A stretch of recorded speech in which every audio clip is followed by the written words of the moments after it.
I call this meeting to order, and please stand for the Pledge of Allegiance. Pledge allegiance to the flag of the United States of America and to the republic for which it stands, one nation, under God, indivisible, with liberty and justice for all.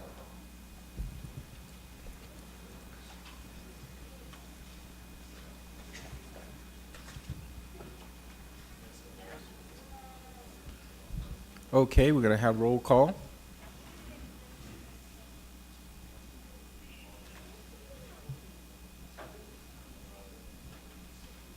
Okay, Ms. Holly.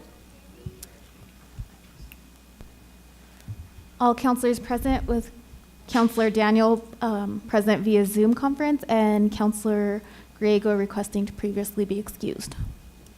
Okay, thank you. Up next, we have the agenda approval. Mayor, I move that we approve the agenda as presented, excusing Mr. Grego from the meeting. I'll second that. We have a motion and a second. Any further discussion? Please start voting.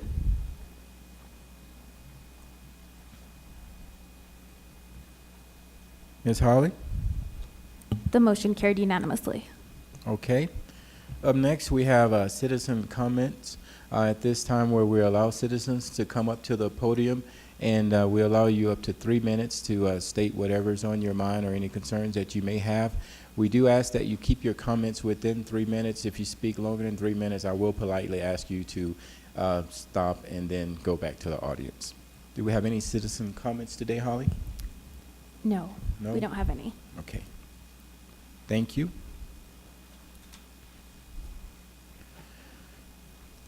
Up next, we have ceremonial items. We have an introduction of a new officer, Ryan Veneman. Chief?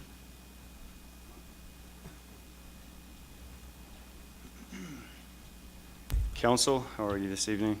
Great, thank you. Thank you for the time. Tonight's a big night for the Alamosa Police Department. I want to introduce you all to our new officer. Ryan Veneman was born and raised in Alamosa by his parents Scott and Kelly Veneman. He has one brother, Casey Veneman. Ryan grew up attending the Alamosa schools and continued on to graduate from Adams State University. Ryan's married to his wife, Kayla, who is a San Luis Valley native, and she is currently a kindergarten teacher at the Alamosa Elementary School. Ryan has 2 children, a 6-year-old son, Caden, and a 3-year-old daughter, Ella. Ryan started his law enforcement path as a game warden for the New Mexico Department of Game and Fish. To be closer to family and friends, Ryan and his family moved back to Alamosa, where they're excited to be making Alamosa their home again and starting their new careers. Ryan desired to continue down the law enforcement path and thought of no better way than to apply with the Alamosa Police Department. So at this point, I am excited to introduce our new Alamosa Police Officer, Ryan Veneman. And he is going to have a speech tonight.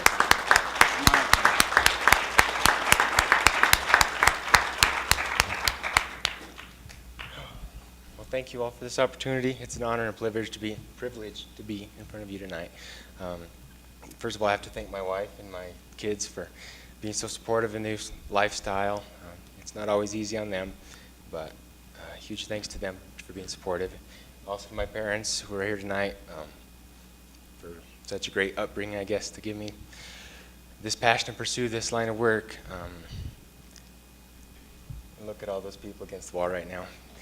You don't see that many places, so it means a lot that you all showed up tonight to support me in this endeavor, and I truly appreciate it. I was fortunate enough to have an amazing childhood and upbringing growing up here in Alamosa. The community, everything, just the support was phenomenal, and moving back to the valley, I truly believe in the bottom of my heart, I knew this line of work was what I needed to do to pay my contribution forward in this community. So thank you all for giving me the opportunity to be here in front of you guys and giving me this opportunity to work for the Alamosa Police Department. Thanks for your time tonight. Thank you. Thank you. We have a few counselors who are going to probably have some comments or some questions for you. Okay, Ryan? Okay, Counselor Broll. I just want to say congratulations and thank you, and it's great to have you on the force here, so thank you. Appreciate it. Thanks. Councilor Hensley? So thank you as well. It's always great to have somebody when they've left and then they come back, who's from the Valley or from Alamosa. So I think that's awesome. Sort of, I guess, gives you that idea of, oh, this is a great place to live. I will say, what's your son's name again? It's Caden. Caden, I think you're awesome. I saw how excited you got when both your dad's and your mom's name was mentioned, so I just thought it was neat to see his excitement as well. So you should be very proud. We're very glad to have your dad here with us. Thanks. I just want to say Councilor congratulations, welcome to the team, and you're part of a great team. Thank you for serving our community. And I wanted to say congratulations to the promotions that we got this week to Officer Squires and Officer Garcia. So thank you guys again for your support and being a great team. Welcome to the team. Thank you. Okay. And I too would like to tell you thank you. You're joining a great team, and more importantly, you can tell you have a family back there that's going to support you and have your back. And we're looking forward to seeing you have great success within the city of Alamosa. So we wish you and your family the very best. Thanks. You're welcome. Okay. Thank you. Thank you, Chief. Thank you, Council. Appreciate your time. Thank you.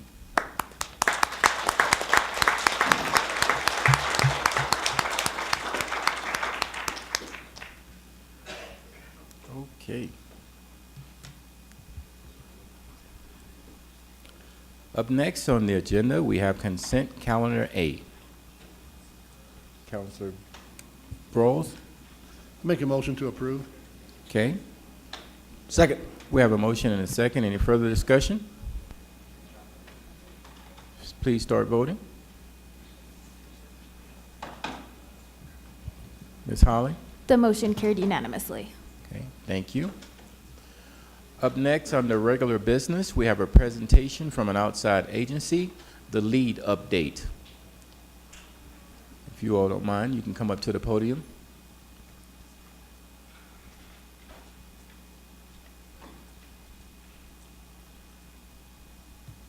Hello.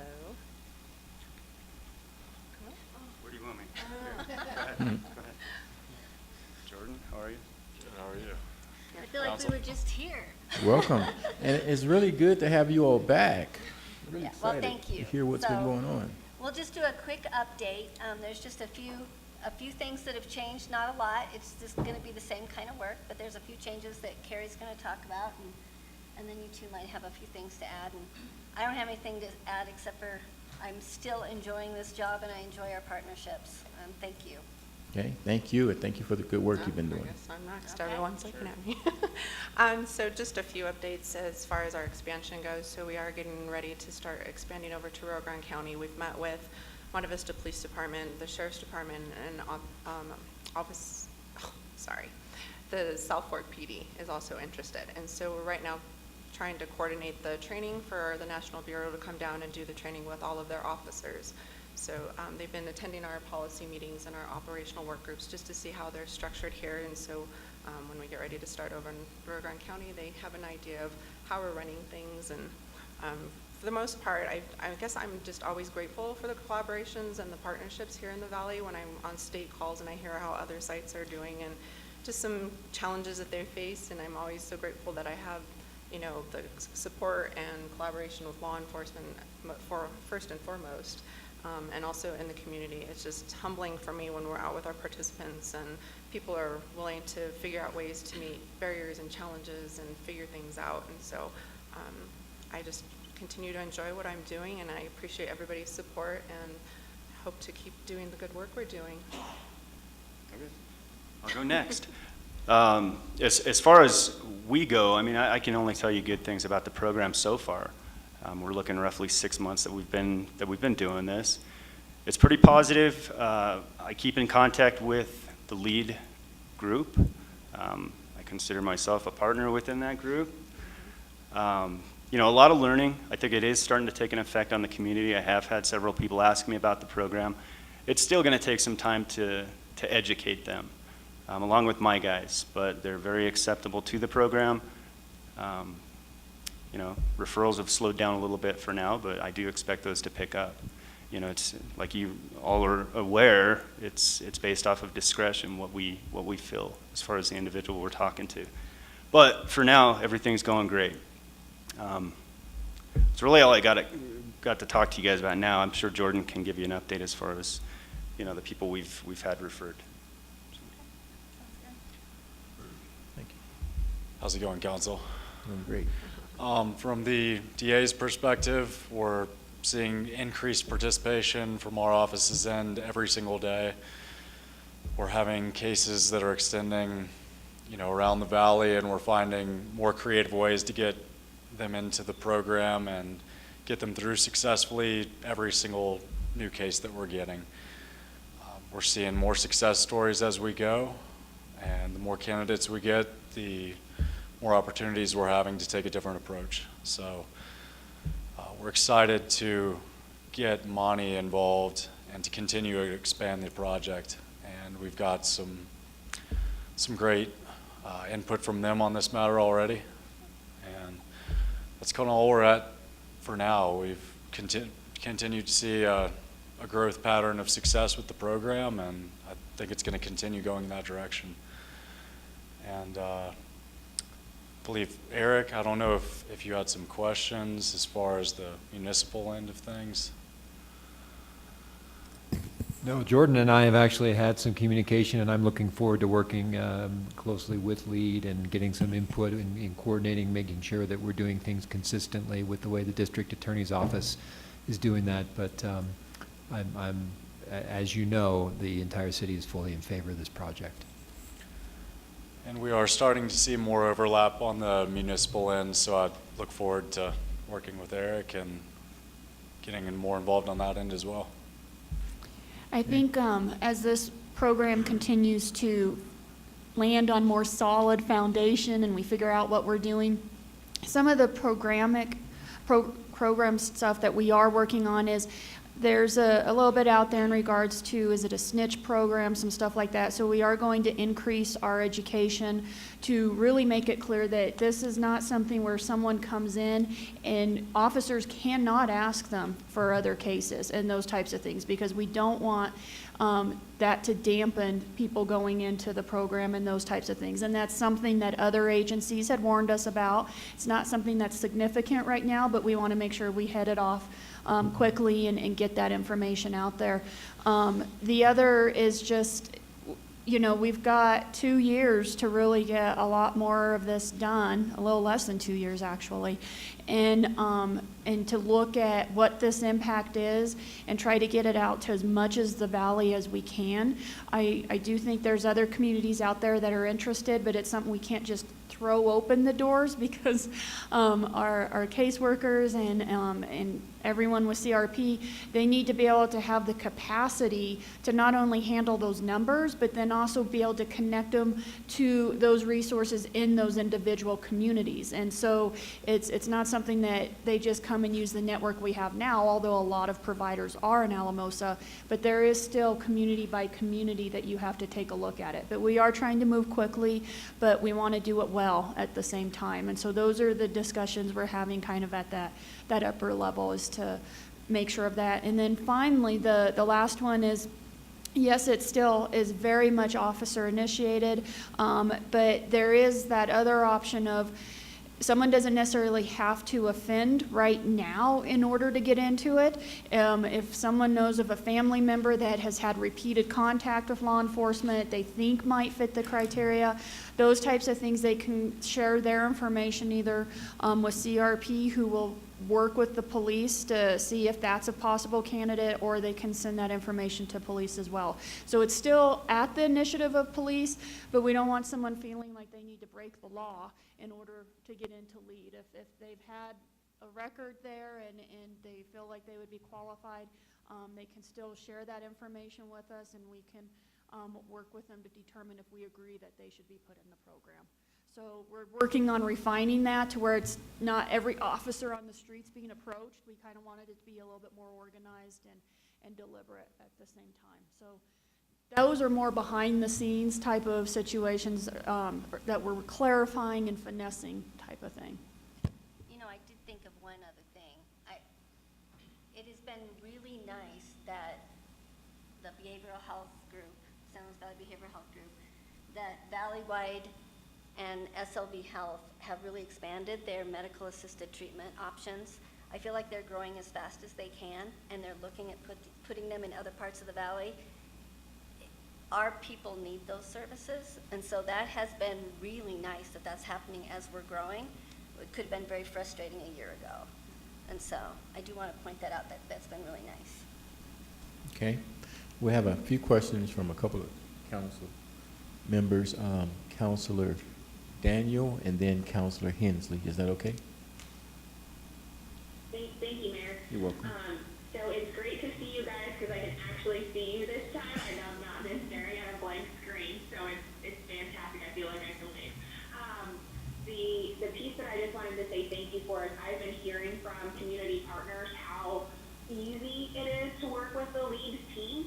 You guys have a fantastic team who works hard with your clients and works hard with partners to make sure it's easy for them, easy for the client, and that there's this really strong communication. And I just want to say how much I appreciate that, and I've heard those positive things from the community. You guys are doing fantastic. And then I might have missed it at the beginning, but how many clients are you serving now? We have 17. Awesome. Thank you. Okay. Councilor Hensley and then Councilor Brawl. So one of my questions was how many, so that's awesome. I guess I just really want to thank, I know this was a vision we had, and how everybody together is making this happen. It is really something awesome. And obviously it takes many different people from many different organizations to come together to make this happen. And I'm sure behind the scenes there's little bumps and things like that, but you all come together and make it seem like it's really, gosh, like you've been doing this for years. And I know there's a lot of that learning. This is a new concept, and how cool is it that we can be part of it? I did have one question. Is this something, as they're going through the program, is there that thought, that idea that they sort of graduate out of the program? Is it something they stand for? And obviously for me, I want whatever support there is. I was just kind of more curious. So the philosophy is if you're part of LEAD, you're a LEAD participant forever, for life. And so because we know that hiccups happen, things happen in people's lives, they may get on a straight path, then they hit a bump, like a family member dies and it throws them back into, something. And so we know that consistency for them, knowing that there's always someone there to help support them through the processes as they need it, that we're here for them. So there's no real graduation date, there's no ending date. They're part of our family forever. I think that's actually really awesome, because I think having that continued support is important, because this is a journey that people are going to go through for the rest of their life. So, And they get to choose their level of involvement. So even now, we have people that will call the case managers daily or weekly. And we have others that we reach out a little less. It's totally individualized. So they could say, you know what, I don't need to see you guys now for 6 months, and then show up. Okay. Councilor Brawl. You say you have 17 in the program? That's good. Have you had any dropouts? I guess we haven't. That's extraordinarily good, yeah. Chief Anderson, do you know the number of how many maybe had turned down our offer to go into the program? I only know of 2 that have denied the program as of right now. They were offered that opportunity to join LEAD, and for whatever reason, they opted not to. Oh, good job, because so far I hear good comments. So good job. How many caseworkers do you have? We currently have 2, and we're in the process of hiring a 3rd for the expansion. Okay. All right, well, good. Well, thank you for what you do. Appreciate it. Thank you. Thank you. Councilor Vigil. Thank you. This might be a question for Heather. I know for the first year we're good with funding, but as you said, the more we get grounded and have that foundation, that might help with funding in the future. Is our goal to make this a valley-wide initiative? And if so, how will that funding work? So I'm going to there's multiple questions there. I'm going to peel back. So the grant itself was a very generous grant, and I believe the state deserves a lot of credit for that, because it funds those activities that are needed for the wraparound services. It funds the DA office for the attorney that they needed. It funds the caseworkers. It funds staff. We could have put in there if we needed assistance from the police perspective, those types of things. And so it's a very generous grant because I think they really wanted these to get off the ground and to make a statement. Now, when we applied, they were very clear that we need to become self-sufficient. So at the end of the grant, there are no guarantees. Our partners keep trying to make me comfortable with that and assure me that there's probably going to be more grants that we can apply for and those types of considerations. And I do believe that, but I also think I want to err on the side of being conservative and how are we going to look at this being sustainable. And so some discussions we've had with council that are preliminary is when we look at our budget through the municipal court and if we see savings at the end of the year, maybe instead of having that roll into the general fund balance, we can tuck that away. So when the grant ends, we can at least have a little bit saved away from trying to pay for some of those costs, but we're not going to be able to do it alone. And so we would need to look to our partners and other agencies to how do we maintain the attorney in the district attorney's office and how do we maintain the caseworkers and those types of things. And so it's communication we have with the county, it's communication we'll have with every entity as we roll this out through the valley. And hopefully people will believe in it. And if the more we get, the smaller the price tag might be for each entity. So that's kind of the goal, but I don't want anyone to feel as if they should say no to this as we come knocking on their door because they're going to be committed to something on the other end. And so we're trying to be very careful with that messaging. The other part is for the wraparound services, we're fortunate that hopefully a lot of them will be covered by Medicaid, at least those that are related to medical types of things. But then of course gas, food, those types of things won't be covered. And so this gives us time to evaluate what those costs will probably be and those types of things. So I don't know if that fully answers everything. I do think there will be grants out there. I just don't know if they'll fund it to the level that we've been doing. Okay, thank you, thank you. And if you all don't mind, is there any way you can share maybe a couple of success stories without sharing information like names and things like that with council? Yeah, sure. So I guess some of the most recent is we had a participant who was in Conejos County Jail, and he had been there for 45 days, and so he had some time to get sober and think about what he's wanting for himself. And so we were able to visit with him in jail and talk to him about kind of what he was needing to help support him. And so just before he was released, our case manager was able to go over there and be there when he was released to take him and get him what he needed, like shelter, food, clothing, basic necessities, because I think that's one of the biggest challenges is when people are getting released from anywhere and they don't have anywhere to go, they don't have any supports or resources, it's natural for them to go back to what they know. And so having some healthy natural supports like our case managers to be there to help support them and talk with them and help them regulate because their anxiety is so high, like, oh my gosh, where am I going to go? What am I going to do? They were able to go get him a hotel room for the night. We got him some food. We got him some clothes to help him, some hygiene products. The next day, our case manager was there to pick him up in the morning to go, run him around to get his food stamps reinstated and, make sure he had all of his medical stuff lined up, and went over to the job service and started filling out applications. And so keeping him busy to help him so he's got a plan and got something in motion for himself and a goal. And that support along the way is just so crucial. And I think that's the one thing with our program is we have the luxury to go out and do that type of service with, really taking them literally to be there right by their side along the whole process, and knowing that, when something that comes up that they can call us, and we're a safe, non-judgmental place where we don't have those expectations that like probation or somebody else has. It's really meeting them truly where they're at and what they're needing in the moment.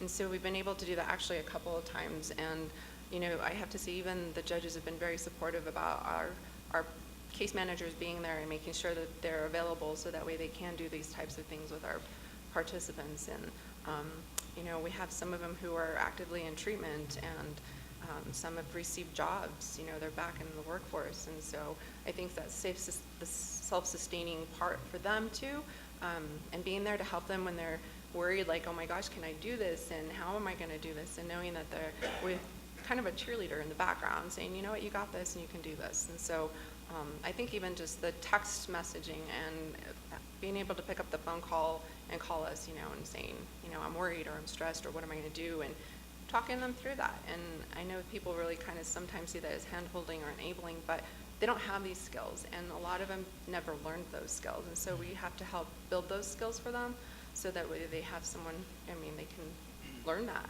And so Carrie, didn't you say someone's been in treatment 68 days or sober 68 days or? So we currently have a participant who has been sober for, I wrote it down because I can never remember, 98 days. Wow. Sorry. That's okay. That's good. Thank you for sharing those two success stories, because I believe as we move forward with this program, success stories like that is going to allow us to have that community buy-in from other communities in the valley to keep this program going. So keep doing that great work you all are doing and making that positive difference. Thank you. The other thing I just want to mention is we've also seen impacts with the families of being supports for the family members who are working with our participants and their addictions. And it's frustrating, it's hard, and sometimes family members feel lonely and don't know how to deal with some of the challenges. And so also being there for the families has been something we've noticed. That's good. Any other comments, council? Okay, not? Thank you so very much. We really appreciate it. Oh, Jordan, you want to, you can go ahead. I just have one thing to follow up on what Carrie just said. Okay. I believe I stood here before you all last time and said that I had taken a gamble on our first Canejos case. I was a little worried about how that was going to come back on me or not. It did not. Wow. He's still doing great. He is really turning his entire life around for the better. I've heard nothing but great feedback from the team on him. I went out on a second limb for our most recent individual who she was just discussing with you all. I see these cases every day where I have this dilemma of, do I want to sit back and allow them to be released? Do I want to argue for a heavy bond? Do I think this person is ready to be released back into society? And on many of these cases where they don't have a support system, they don't have a family, they don't have a proper friend group or social group to support them upon their release, they almost get out and start immediately picking up new offenses.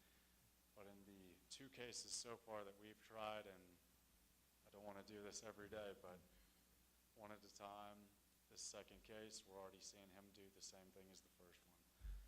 So I'm seeing LEAD there as a support group that some of these individuals just don't have otherwise in any other aspects of their life. And they're coming when they need them the most and giving them what they need to come back into society in a safe manner. And I'm not seeing that in so many other cases. Wow. So. But thank you for going out on the limb for them, Jordan. Thank you. It's going to make a big difference in their lives. So. I appreciate it.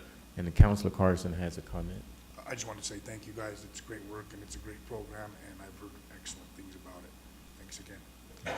Thank So you. Mayor, we have them scheduled quarterly, so. Oh, that's great. Yeah. That's awesome. On a quarterly basis, they're gonna come and give whatever update is relevant for that Yeah. time frame. That's great. I know I love hearing it. I'm quite sure all of us enjoy hearing the successes that you're having. So keep it up. We'll see you next quarter. All right. Thank you so much. That's good news. Okay. All right. Up next, we have business brought forward by the city staff. Item 1A, Public Works. We have a public hearing and a second reading of ordinance number 32-2018. Thank you, Mayor. That's the ordinance that deals with allowing manufactured homes in campus zones. And as I indicated on first reading, when the new Uniform Development Code was implemented, a new zoning category, at least more than one, but anyway, the one we're talking about was also implemented, and that's the campus zone. The idea behind the campus zone being to allow campuses, which are larger areas of land, to, in some senses, determine what mix of uses best fits in the campus setting. We also have an existing provision of the code which limits manufactured homes, which includes what we typically used to call mobile homes, single wides, but also modulars. Limits those to manufactured home parks and manufactured home subdivisions, of which we currently don't have any. What this ordinance does is allows manufactured homes in campus zones so that the owner/manager of a campus zone can make their own determination about whether those are appropriate in their zones. We do have a couple manufactured homes already, or manufactured buildings on Adams State campus. One is the Gingerbread Building, and then they've got, I can't remember the other, but I believe they have another one. And they're indicating a desire to put in another manufactured home for Gingerbread. They can't do it under the current zoning, so that was the impetus behind this proposed ordinance, which is up for a public hearing tonight. Okay, thank you, Eric, for going over that with us.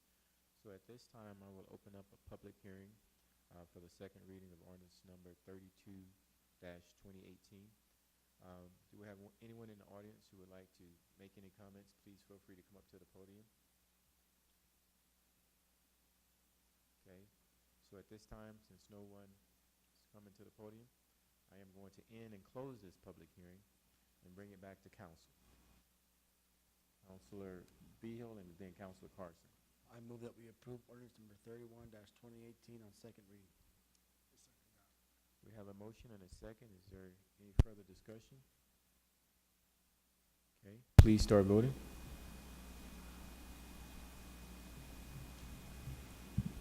Okay, Ms. Holly? The motion carried unanimously. Okay, thank you. Up next, we have under item 1B, the adoption of the 2018 Alamosa Ranch Master Plan. Thank you, Mayor and Council.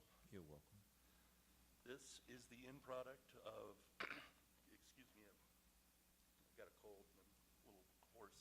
Okay. This is the end product of a little over 5 months of consultation with the community, staff, outside agencies, and review by the Parks and Recreation Advisory Board, and a lot of hard work from the staff here at the city. The plan has been reviewed by the Parks and Rec Advisory Board. They forwarded a recommendation to adopt the plan, and staff's recommendation is to adopt the plan as submitted. Do you have any questions? Okay, Councilor Vigil. Thank you, Mayor. Welcome. Did the Parks and Rec Committee make any changes or offer any feedback? It went to the Parks and Rec Advisory Board twice. The first time, there was some recommendation for changes on conservation easements and the inclusion of community farming, and those changes were made, and then it was sent back, and they made their recommendation based on those changes. And all of that was done before then the copy that was brought to council at work session and presented to you at that point. So we knew it already.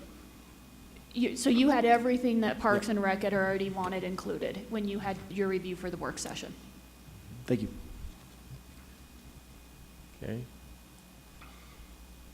Councilor, anyone else have any comments? Councilor Carson or Brawls? I just want to know, what's the ramifications of approving this plan tonight? I mean, if I agree with 75% of it, but not 20%, I mean, is there a chance to come back and, look at things or reword things or make a little bit different decisions? Not massive, but small decisions? Yes,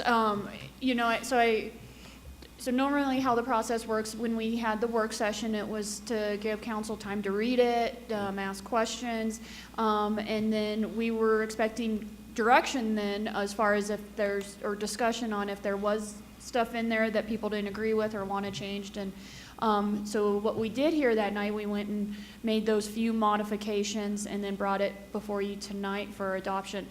It is something that if council wants to change it in the future, you can, and it's not hard. I would recommend from a process perspective, we probably initiate those discussions in a work session so they can be informal. And then if there's enough council that are in agreement, we can make those changes and bring it back for readoption. Well, and I think also to that question, Councilor Broyles, is this is a guidance document. It's not an ordinance or a mandatory provision. So if a given instance comes up and council thinks it wants to do something other than what the plan might have envisioned, you can do that. You better have a good reason for it. But it is a guidance document. It's not a mandatory document. Can you And clarify what I know that the reason is? Well, and he means that more from a political purpose. Right. So if it's something that we say for future development, the plan recommends that it's close to Highway 17. Say someone approaches us and they want to do it on the far northern end of it, and we didn't really identify that area. So part of the discussion council would want to have, if they're going to entertain that, is we acknowledge this isn't been identified in the ranch plan, but for these reasons, we think it is or is not appropriate, or those types of things. Even from a conservation perspective, we're going to have those discussions with the different entities, but it still comes back before council for approval for even something like a conservation easement. So again, this really is just a guiding document. Under Colorado state law, master plans are advisory. And it's just a guidance, like they said, guidance. It's not implemented like a zoning. It's not a hard and fast rule. So it's just to guide decisions in the future as we come up with different projects under the master plan. Those will come up for further discussion with the Planning Commission and the City Council. Because my issue was after reading this document, I still didn't have a super clear understanding as to what the city actually wanted to do with the ranch, what the end game was. And so, I had concerns with some of the planning as far as on the ranching side. I don't feel there was enough input from professional ranchers and ranchers who have been doing this a long time. I think there needs to be input on some of that on that appendix, which I kind of feel would almost be a separate management plan, and see this as a property management plan. So this document did bring up more questions the more I went through it than I got answers, to be honest with you. And Counselor, can I jump in just a little bit? So I'm sorry it wasn't more clear. What we wanted to do is we no longer wanted what was considered our plan to also be what our requirements are for the management of it. So this is actually the first time we're breaking those separate. And so this is more the plan for the overall what will be put onto the ranch or how it will be used and all that. But then what we very much heard from the public input as well as the rec board was we need to do a better job of making sure how that ranching is occurring is done in a manner that it needs to be and that someone's following up on that. So we're going to take a look at the lease that we have and then also look at contracting with an agency that will do some inspection to make sure that what's supposed to be done through that lease management is actually then going to be done. And so, but those are not going to be included in the ranch plan. Because, yeah, I would think that any lessee who would take a contract to a ranch on there would have to have, that would almost have to be a dynamic plan that they would be involved in. Because I did see, I saw specific things in there that were concerned. I did see talks about, items about overgrazing, possibility about overgrazing the ranch, and numbers like the capacity of the ranch being 600 head, which is pretty high. Things like that I really didn't understand. There wasn't clarity on. So I'm glad it's being broken up, and I do have some issue passing or adopting this tonight. I feel like Councilor Broyles does. I'm not against the whole plan. I just have questions on a chunk of it, and knowing that we wouldn't be bound to this as an ordinance, things like that make me feel a little more comfortable. I wasn't quite sure that I did want to vote this through, but again, I do have a ton of questions after reading this, so we'll have to ponder those later. Okay, and Councilor Daniel. Thank you, Mayor. Well, So I just wanted to say, Dan, I think you've done a great job trying to pull public input. I know there were challenges with, lots of people wondering how this is going to work, especially when we did the Rio Bravo project, and there were just a lot of concerns. And so I think that the team has done a great job balancing some of the things we've asked for as council, in addition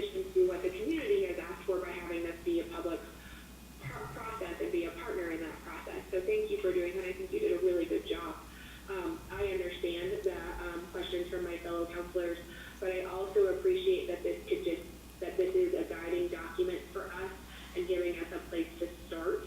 I did have a question about the conservation easement a little bit, and Heather, this may be a question for you. We have not decided yet, until this plan is adopted, you have not done any further research on the conservation easement pieces, right? Or have you done more research since then?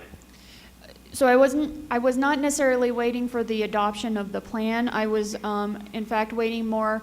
As you know, when we did the water augmentation financing, we used portions of the ranch as the asset to leverage that. And so we needed to check with those individuals if we could do a conservation easement on a portion of that. And we found out today, it confirmed that we actually can, which is potentially good news because, again, we're not recommending doing a conservation easement on the entire thing, but we definitely wanted to do maybe more than what we could have if we could not have gone onto some of that property that was securing the debt.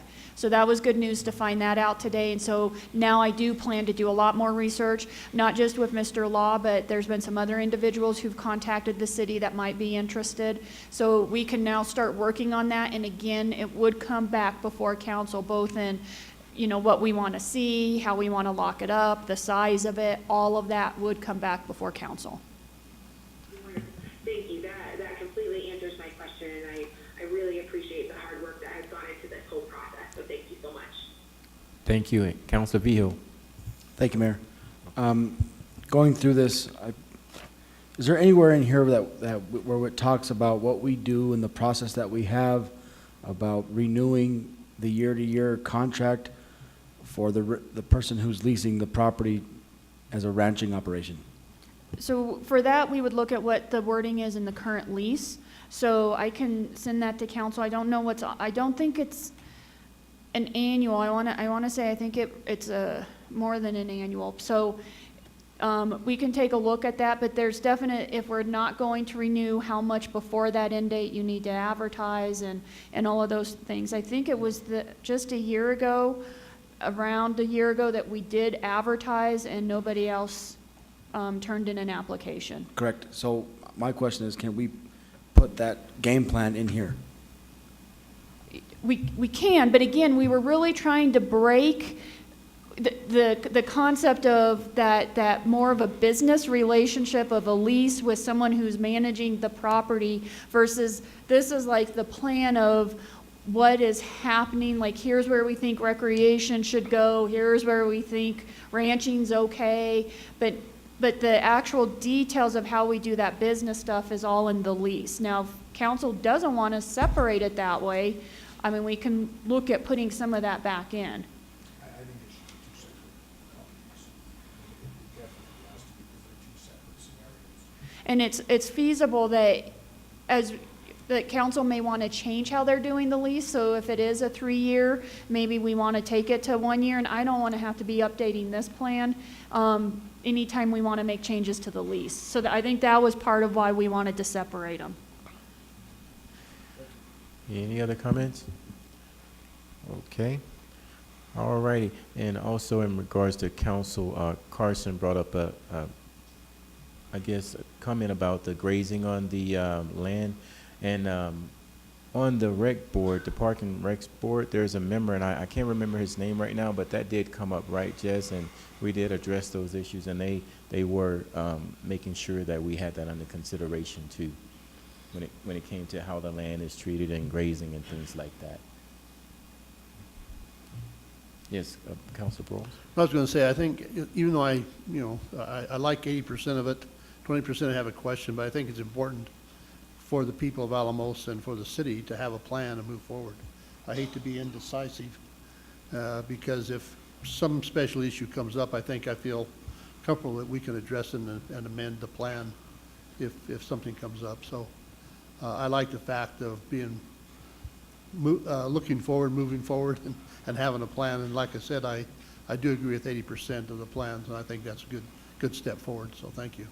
And I just would like to recommend, next time we maybe have our monthly meetings or something, bring those notes and let's kind of go through those, and, because I don't want to necessarily leave things hanging because we may forget about it or that kind of stuff. So let's at least start some of those discussions, and we can evaluate what next steps are and those types of things as well. Councilor Hensley? I was just going to move to adopt the 2018 Alamosa Ranch Plan. I'll second. We have a motion and a second. Is there any further discussion at this time? Okay, if not, please start voting.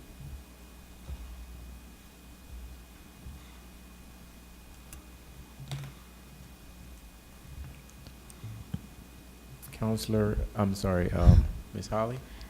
The motion carried 5-1 with Counselor Carson casting the no vote. Okay, thank you.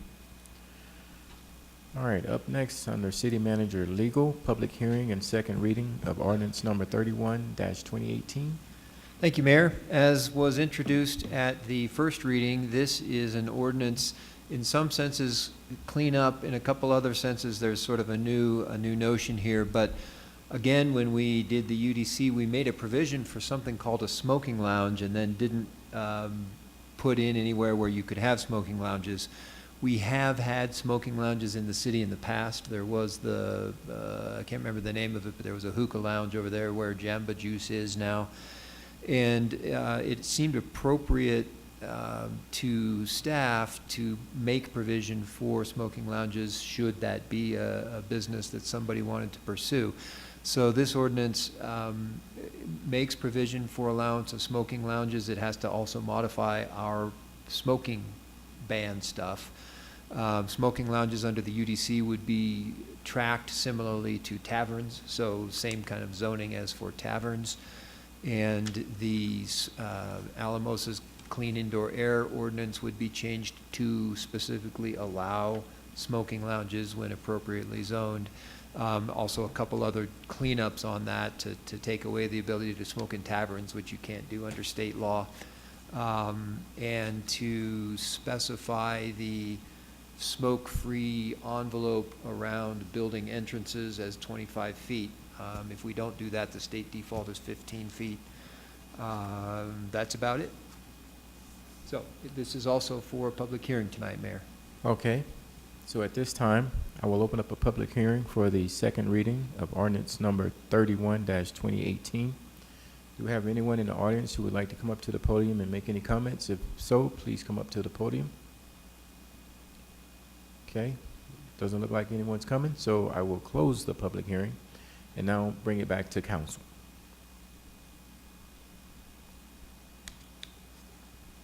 Councilor Brawls? Yeah, I don't quite understand all the ramifications of a smoking lounge, but I guess personally, I'm just against having a smoking lounge. So, just because I think of the youth in our community. So, if we don't adopt this ordinance, what's the ramifications? Well, if we don't adopt this ordinance, we will not have the ability to have smoking lounges. So right now, our clean indoor air stuff, our smoking ordinances prohibit smoking in any public building, which is defined as a building that the public has access to, other than taverns. And so when we had the hookah lounge, they went through a bunch of contortions to get around that limitation. They became a private club, and therefore they said they were not and they were correct, they were not a public building. You had to be a member to go there and do that, and you know, the membership was something that you bought at the door, so it was kind of a dance, but that's the dance that it was. So we would continue with our status quo, which is no smoking in public buildings, in buildings accessible by the public. But Eric, if someone were to go through those hoops, then Right, we those- would still have them in the city if they want to go through those hoops. Right, you could still do those same contortions and be a private club that allowed smoking. Even if you do not approve this ordinance. So if we approve this ordinance, they will not have those loopholes to go through to open up a smoking lounge. They wouldn't have to do loopholes, they would Right. just have to be in an appropriately zoned place. And we would have to approve that. right? Well, I cannot remember whether they would be permitted by right anywhere or whether it's all special use. I don't know if Dan knows off the top of his head. It's quite possible that it could be a permitted use in certain zones and they could just do it. They are not licensed like liquor agencies where each new one comes before you and you determine the need or need. They're not licensed like that. So it would depend on the zone and if it's by right or if they would need to get a special use permit. That's the only involvement council would have, is if they need those.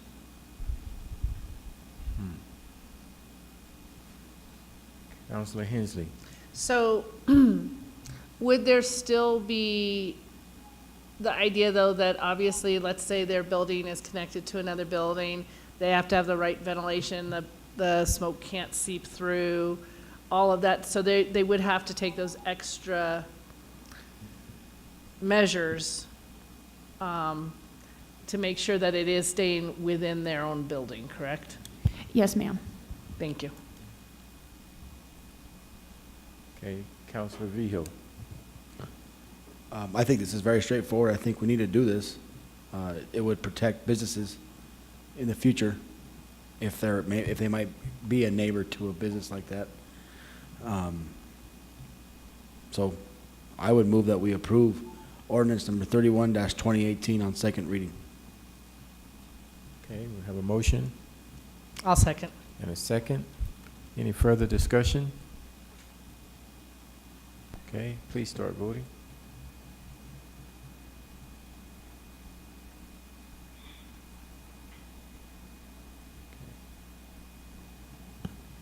Okay, The motion carried 4-2 with Councilors Carson and Broyles casting the no votes. okay, thank you. Up next, we have committee reports. Do you have any committee reports? Councilor Carson? I don't have a committee report today, but I did want to make an announcement to council and just to the public in general.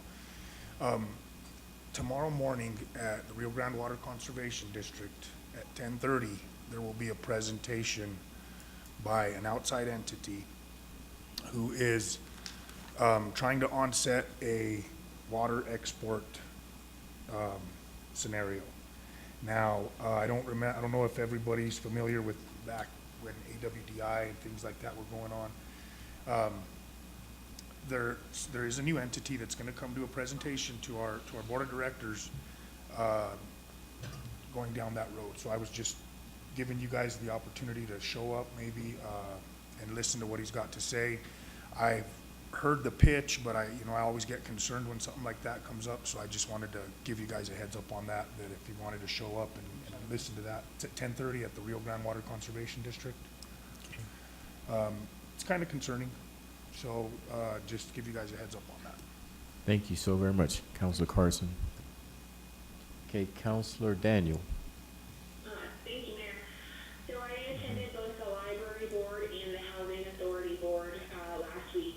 So I'll start with the library. They are doing some amazing things. Their new children's librarian is doing great work. The thing that I wanted to let council know about is that there will be a holiday party on the 19th before our meeting from 5 to 7, celebrating Moose, the dog that allows children to read to him, and also just really having some fun activities. And so if there are members of council that would like to volunteer some time before the meeting, that is definitely something that we can do. And I will be there doing something not super creative because that's not my gift, but I'll probably pour hot chocolate or something like that for the families and the kiddos. But I wanted to let council know about that and all of the great things that have been happening at the library that you can come and see. They're just doing some amazing programming. The second one was the housing authority.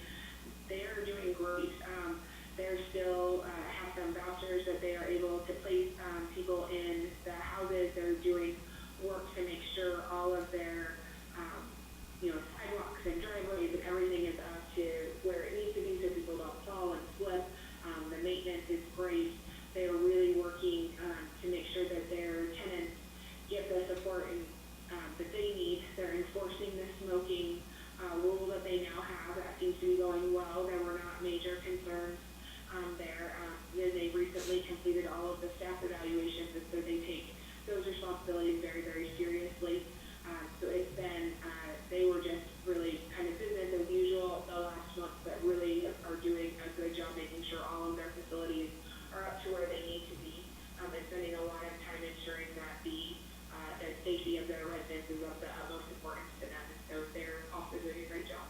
Okay.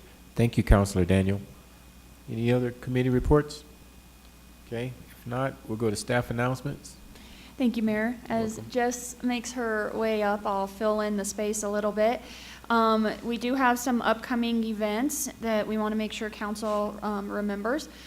On the council calendar, we have added a farewell reception for Gene Farish.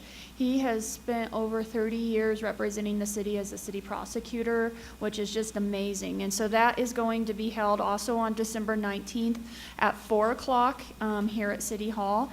And so if you're able, I think it would be a great way for us to show appreciation for his dedication. And he's probably seen so many changes in law and in municipal court in those 30-some years. And so it's a great opportunity.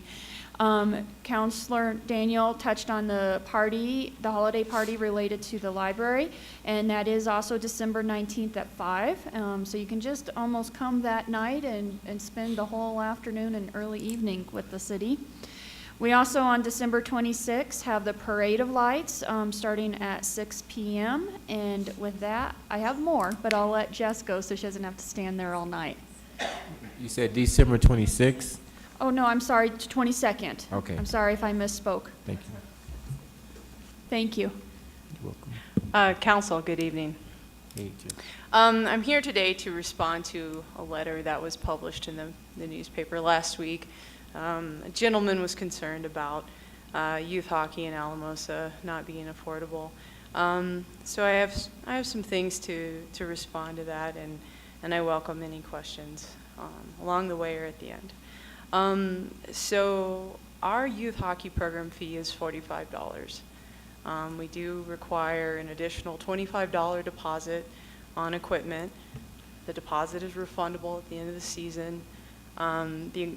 The equipment includes most of the equipment. It doesn't include ice skates or the hockey stick, because those items are so specific to a participant. We really ask that parents provide that themselves. However, when it comes to those two pieces of equipment, we do organize a hockey skate and hockey stick swap, or we offer used skates or sticks for as low as $10. Another way that we try to keep the program affordable is we do offer some scholarship opportunities for those needing assistance. And so you know that our hockey program fees have not increased in 9 years. So back in 2008, I think the fee was $40, now it's $45. The deposit was $20, now it's $25. And considering that we have moved to this much nicer facility, we really made it a point, we heard council to keep programs affordable. And so you know that the fees haven't increased, but what we are offering is actually more. So last year we offered an 8-week season. In previous years, we had always planned to offer an 8-week season, but it always ended up falling a little short because of conditions out at the Carroll Park rink. This season, we are offering 10 weeks of ice time.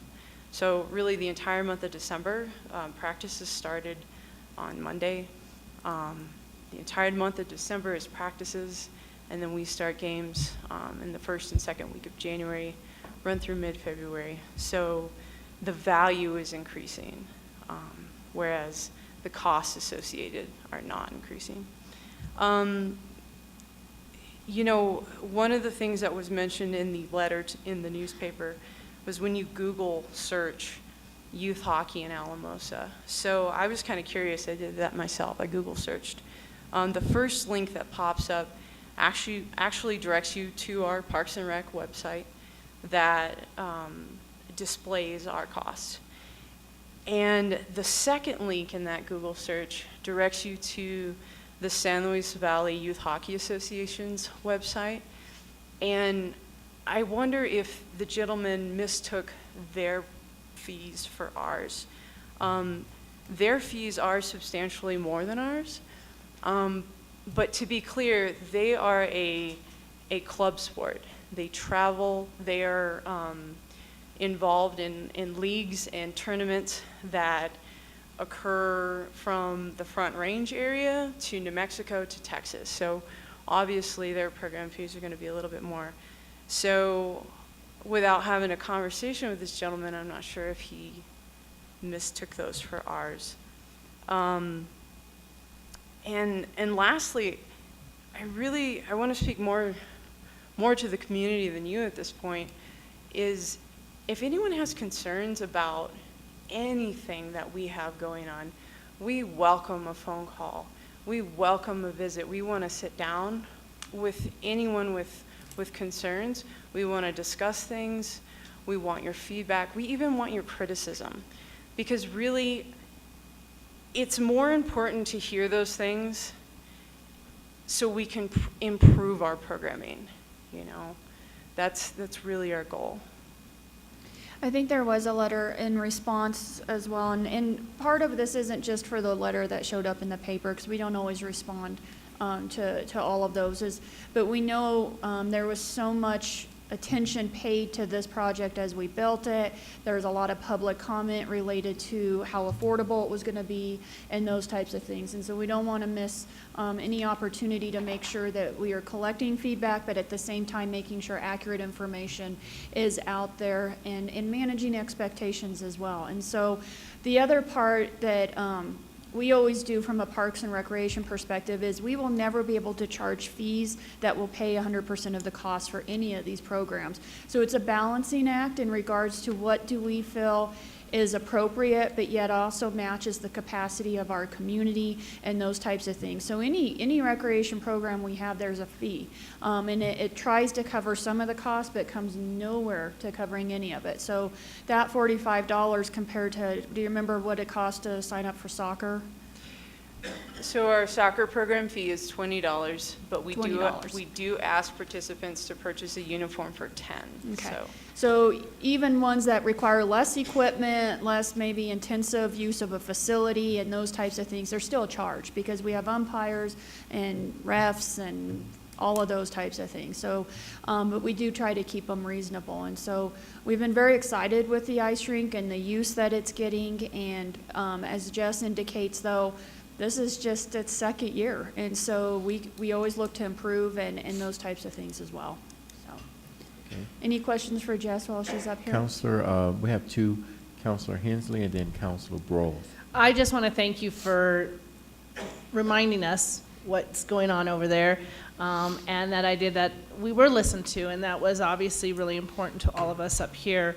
And not just with the ice rink and the hockey, but all of the different events, sports, things like that that we provide. And what's nice about it is it allows different kids opportunities to try different things. And even with the idea of Boys and Girls Club and other, we've had a free day or close to a free day where it was much lower. All of these things that allow for those opportunities. And that if somebody really is struggling, that there is even, like you say, the scholarship. And also, I have to tell you, a lot of parents are always there for each other too, in the sense of exchanging, and not just ice skates, but soccer cleats and all that type of stuff as well. And I just think we have a great community that really does work together and help each other out. I'd be surprised if there's a child that really wants to do something and they can't do it if they really wanted to do it here in Alamosa, which is something to be very proud of. And I want to thank you and Andy for all you do, and your staff as well. Thank you. Counselor Broyles. Yeah, I have a question about adult drop-in hockey. Sure. If I brought my skates, had my hockey stick and the puck and a helmet, could I get on and play hockey? And so let me jump in. So Counselor Broyles had previously sent an email today hearing some complaints about some individuals that wanted to do drop-in hockey. And so I received a response from Jess that has answers to all of those questions, but to keep it kind of short tonight, there is a difference between drop-in hockey versus the stick and puck. And so the drop-in hockey is where we do require them to have the full gear on. And as Jess explained, and you'll see that, is if someone takes a puck to the chest, it can do damage to the heart. And so But as your email pointed out, while it may be on the website, we don't have that clearly posted. So if someone's coming from out of town or something like that. We do now. We do now. So Jess has taken it from getting your email today, has already made that correction and that improvement. And so I think the other concern was the refund of the money, and that's actually a policy from a city perspective that from a cash handling perspective, we don't want them handing cash back because we just want to try to eliminate the potential for theft and those types of things as much as possible. So there is a difference in what are the two things, the drop-in hockey versus? So we offer open stick and puck, where the only requirement is a helmet, and then you bring your own stick and puck. And if you don't have a helmet, we actually have some loaner ones that we provide at the rink. Right now, stick and puck is 3 times a week. Adult drop-in hockey is really designed for more competitive play. And like Heather said, if someone were to take a puck to the chest, I mean, that could stop someone's heart. And I would much rather disappoint someone than have to deal with a worse consequence. Well, but they sign a liability waiver, don't they? We still want the proper gear. I think we have a due diligence to recreation in the city and to keep Well, see, people that's safe. my concern, because that gear can cost up to $300. But we do have a program where people aren't required to have full equipment. Which is And the open. Was that explained, according to this group, that wasn't explained to them? So everything was posted online, and today, as a result of your email that was sent to Heather, that was forwarded to me, we have posted signage at the or at the ice rink explaining the difference. So I do apologize that it wasn't clear at the time, and I do apologize that staff probably didn't do all that they should have done to ensure that situation, but we have taken steps right away to remedy it. And I will just say, as someone that's there, because I have a youngster who practices, and we sometimes cross over when adults are practicing, either at the end or the beginning, and when they're doing stuff, that puck is in the air and it is hitting the wall hard and those types of things. And so it's something where I don't think this is an overabundance of caution. That puck, from an adult perspective, is flying pretty hard. And so requiring the chest pad and those types of things, I personally agree with staff in regards to having the two separate, but yet doing a better job of making sure that's clear and those types of things, so we're not disappointing the public. Yeah, I just thought that was kind of poor customer service, because they didn't understand. And these were 20 and 30-year-olds that wanted they had a group get together, want to go out and play. And I don't think they understood the open versus drop in. They just wanted to go out and play and have hockey and have fun, and it ended up being not fun. Yeah, So, and I completely agree with you. I wish the customer service would have been better in that particular situation. I do not want to make excuses, because that's not the type of person I am.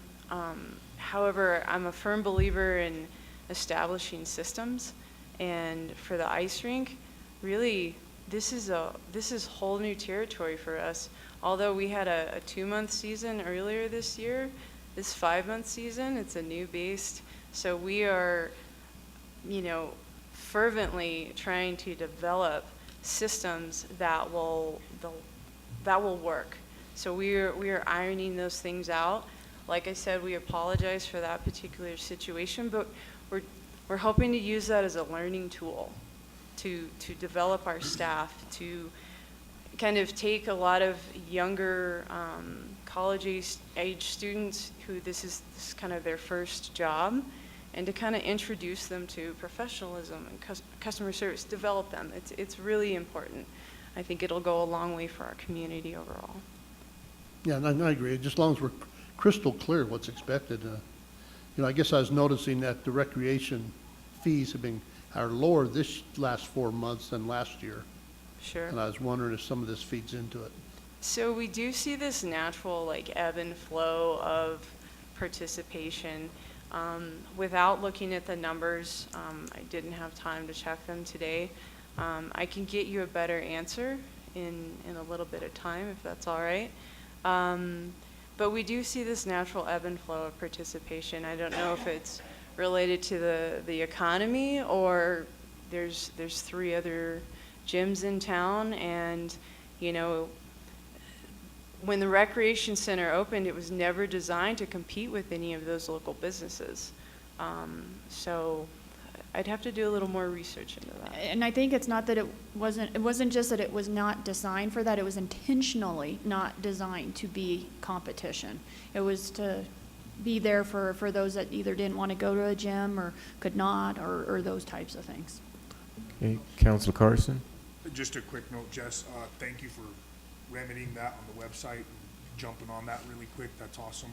And I just wanted to make a comment to the letter in the paper. When I saw that letter, I did a quick Google search too, and I just tried to find it. But I mean, anywhere up on the Front Range, those clubs are running from $200 to $600 easily, and that's even some of the city clubs. And so I think you guys are doing a great job, and thank you for responding to that community member. Thank you. Okay, thank you so very much. Mayor, I'd like to say something, I'm sorry. Okay. We're having a little technical difficulties right here.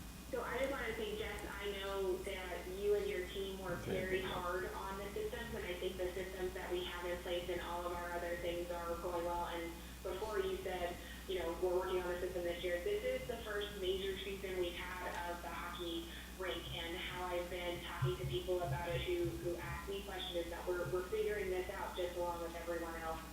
And so I think your team is doing a great job. I appreciate the support that we've received from the community about the things that you have in place, and even though there have been some changes and some challenges, I really do think that you're figuring it out. And if all of our other systems and all of our other sports have these great like timelines and systems, and I see us getting there. And I just wanted to say I think you guys are doing a good job. I know there are hiccups, there were absolutely going to be, but we see people out there every day, and you're doing a great job. So thank you for all the work that you're putting into that, and working with all of the different partners to make that work that you have to work with. Thank you for that, and thank you for all the kind words. I'm definitely going to share that with staff. All right. Well, Thank you, Jess. Thank you, Jess. Wanted to touch base, just as a catch up. A few weeks ago did a lot of outreach for the downtown plan. We were really excited to see how engaged the community are. The consultant shared that they received over 200 responses to the online survey, which also netted more than 1,800 comments, so actual qualitative comments related to the plan. And then showing the physical presence of people at the different meetings during that week was amazing. And so they're taking all that information and further refining it and pulling together proposals. And I believe hopefully in February we'll be doing some more outreach with the public. And so it was really good to see that people are engaged in that process. I wanted to do a quick update. It looks like we will be having our small homeless meeting, our group committee meeting for the small group in January. I haven't confirmed the exact date, but that is still moving forward from the larger meeting that we had, where we're taking all of that input from the group and what those next steps need to look like. I want to thank staff and our partners and everyone who was involved for the celebration of lights. I felt it was a really neat event, and it's always nice to see the community come together and to be able to partner with the county of Alamosa. So that was very nice. I want to also remind of an upcoming event. Dr. Simone with TSJC, they are having a farewell reception for her this Friday. That's on the TSJC campus here in the Valley. In the atrium, it's Friday 2 to 4. Dr. Simone has really shown great leadership when she assumed her role with TSJC. They had significant financial constraints and changes that need to be made, and she did it with grace and transparency and managed to keep morale for the organization and yet stabilize that organization. And so she's definitely had her impact on TSJC and will be missed. And then lastly, Ruth had done an amazing job of an article on the sales tax and the Colorado Department of Revenue and some of those issues that we discussed previously that businesses are facing. Something that is probably more important to me than maybe the public, and I just want to make sure is very, very clear, is that the city sales tax is not being applied to internet sales. And the issue that was reported on is only the Department of Revenue and those taxing entities that they collect on, which is not some of the home rural communities, and it's not the city of Alamosa. Now, that doesn't make a lot of difference to the businesses that still have several hundred reportings that they need to do, but I want to make sure it's clear that this is not something that the city is adding to the burden of these businesses. And I also want to make sure it's clear, because it's not like we're going to start seeing a windfall and an increase in sales tax. So, you know, again, what we discussed before, we're going to be working with other home rule municipalities in the state. We're going to be working with Colorado Municipal League to deliberately look at how can we do something like this that's still legally compliant from the Supreme Court decision and not necessarily create a huge burden on the businesses. And so there's still a lot of questions out there, and we're hopeful that maybe the Colorado Department of Revenue will receive some feedback and be a little more lenient with their deadline, which could help some of our local businesses. So with that, I'm done with staff update. All right, thank you. Next, we have council comments. Councilor Hensley. So I just want to, next week is finals week for Adams State, and I'm sure it is for Trinidad as well. But obviously Adams State will have another graduation a week from Saturday. So I just want to congratulate all the graduates who will be graduating from Adams State. Thank you, Councilor Hensley. Councilor Vigil. Thank you, Mayor. Bless you. As you all know, I was not able to attend the last meeting.